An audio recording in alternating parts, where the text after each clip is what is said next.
Hello, and welcome to The Wave from Ocean Reef, a podcast about the flow of life today and how you and I might ride with or swim against it. I'm Dan Meyer, Chaplain-in-Residence at the beautiful Ocean Reef community in Key Largo, Florida, and here's The Wave for today. I want to reflect with you today on a titillating topic that is increasingly dominating both private and public life in America today. And the topic is lust. You'd have to been living in Amish country to have missed how much more frequently media of every kind is aimed at firing up our libidos. If it feels like you're seeing a lot more flesh, hearing more explicit music, encountering a lot more invitations to stray than ever before, it's not your imagination or just that you are getting older. The world has changed. Back in the 1970s, for example, Americans spent approximately $10 million annually on pornography, which would be $84 million in today's dollars. Last year, our citizenry shelled out over $10 billion for this purpose. Pornographic websites now comprise 12% of the internet. 13% of all search engine requests on the internet are for porn. 75 to 85% of men aged 18 to 34 visit a porn site in a typical month. 90% of children ages 8 to 16 have viewed porn. And the largest consumers of this content are 12 to 17-year-old boys. But now 1 in 6 women also consume porn. Mr. Gray, we'll see you now. So how bad can it really be if you do a little leering and imagineering, so long as you don't actually stray outside the bounds of your private world or your marriage? Can't there be some compassion here for those whose raging hormones or loneliness or sheer boredom drive them to a porn site now and then? Fair questions. So let me toss out several reasons why getting overly comfortable with our growing lust culture may not be doing us much of a favor. First of all, while physical passion can be the wonderful icing on real intimacy, lust is actually the opposite of love. Love is about what I can give to another, while lust is about what I can get from the other. Love sees others as subjects to be cherished. Lust sees others as objects to be used. Love seeks commitment and consistency. It wants to continue the connection. Lust feeds on novelty and variety. It wants to keep moving on. Love labors to protect the vulnerable. Lust tends to exploit the vulnerable. Love moves us toward community. Lust drives us into deeper solitude. Love is about communing. Lust is about consuming. Secondly, we now know that a culture of lust hampers people for real-life relationships.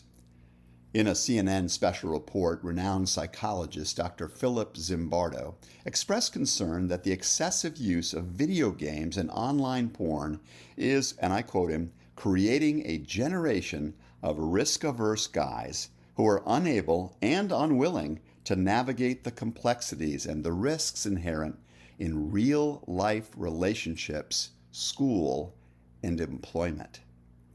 Zimbardo fears that young men, in particular, are being digitally rewired in a way that demands constant stimulation. Lost in their virtual worlds, they're becoming less capable than previous generations of boys and teens and men of relating confidently or compassionately to flesh and blood women. Thirdly, we now have lots of evidence that a dependence on virtual sex has severe implications in the home. Unbridled lust hurts families. According to the American Academy of Matrimonial Lawyers, some 56% of divorce cases today involve one party having an obsessive interest in pornographic websites and not being able to break free from it, even in cases where both husband and wife agreed that the lust addiction amounted to a form of adultery.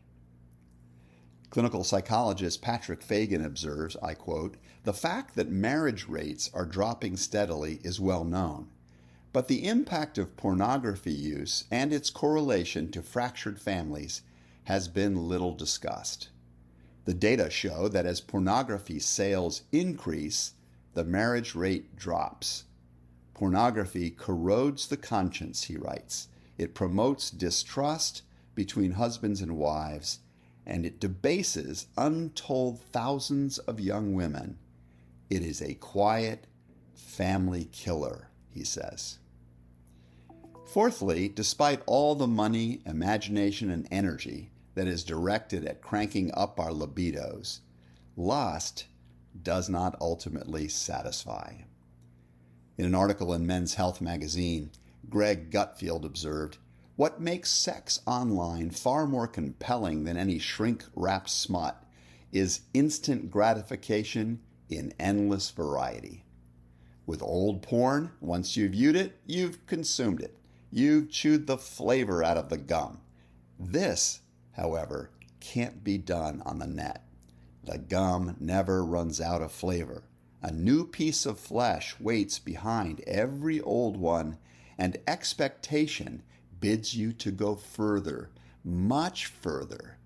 No stimulus like this," says Gutfield, "has ever existed before." And here's the irony, as author Frederick Buechner once described it. Lust is the craving for salt of a person dying of thirst. Think about that.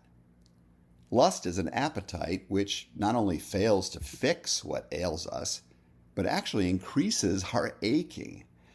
We can go from one empty image or hookup to another, and all it does is heighten our longing for the nourishing thing we haven't yet found. God, I think, has designed us such that we are most fulfilled by real relationships and by persevering partnerships.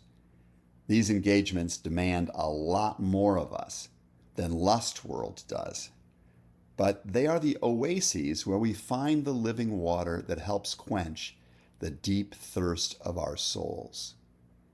The sobering truth is that we can't find that good for ourselves until we take practical steps to get off the always seductive saltwater diet.